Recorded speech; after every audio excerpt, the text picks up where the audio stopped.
Ang programang ito ay rated SPG. Striktong patnubay at gabay ng magulang ang kailangan. Maaaring may masiselang tema, lengguwahe, karahasan, sexual, horror o droga na hindi angkop sa mga bata.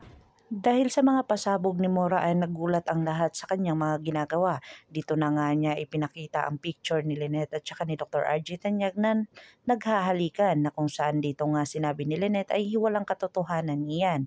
At dito na nagkagulo ang lahat, na kung saan nag-walk out itong si Dr. Carlos Benitez dahil sa mga nakikita niya dito sa video na ito, na napa-walk out siya dahil sa ipinakita ni Moira sa kanya, na kung saan dito na nga sinabi ni Dr. RJ kay Moira na talagang sisirain talaga niya dito ang engagement ni Lynette at saka ni Carlos, kung saan ipinapahiya pa niya si Dr. RJ Tanyag, at akala ni Annalyn at ni Michael na si Dr. RJ ang may dahilan kung bakit ito ay nagawang sirain itong engagement party. Dito na nga ay pinagprosige talaga ni Michael na ituto ang storya dito kay Dr. RJ Tanyag, na kung saan galit na galit din dito si Michael sa kanya, at ayaw ngang maniwala ni Michael na walang kasalanan itong si Dr. RJ Tanyag.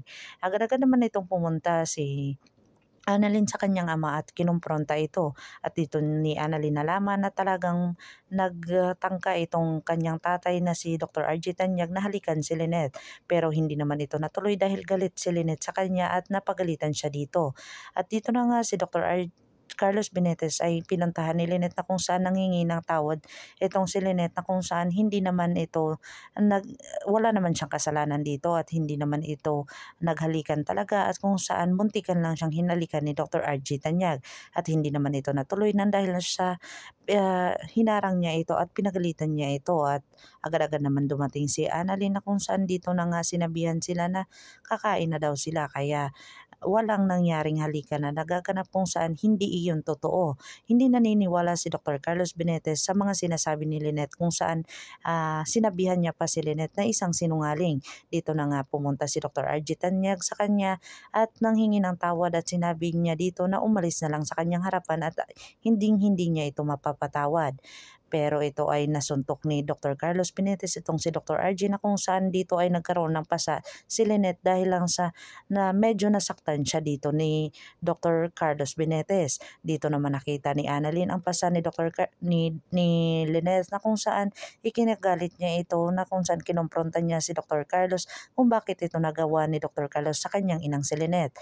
At dito na nga sinabi ni Annalyn kung galit ba ito si Dr. Carlos Benitez sa kanya, at dito na lumaki ang boses ni Dr. Carlos Benitez, na kung saan galit siya sa kay Annalyn at hindi niya ito agad-agad na mapapatawad. Sinabi dito ni Giselle at nag-usap sila ni Lynette, na kung saan talagang napakawalang hiya itong si Moira, at sisirain niya na lang talaga ang lahat-lahat ng meron sa kanya, na kung saan sinabi niya dito na talagang ano na lang ang mangyayari kay Carlos at saka kay Annalyn. Ano ang mangyayari, at nagtaka si Lynette bakit nasabi iyon ni Giselle sa kanya, kasi medyo alanganin si Giselle kung ano ang mangyayari dito kay Dr. Carlos Benitez at saka kay Annalyn.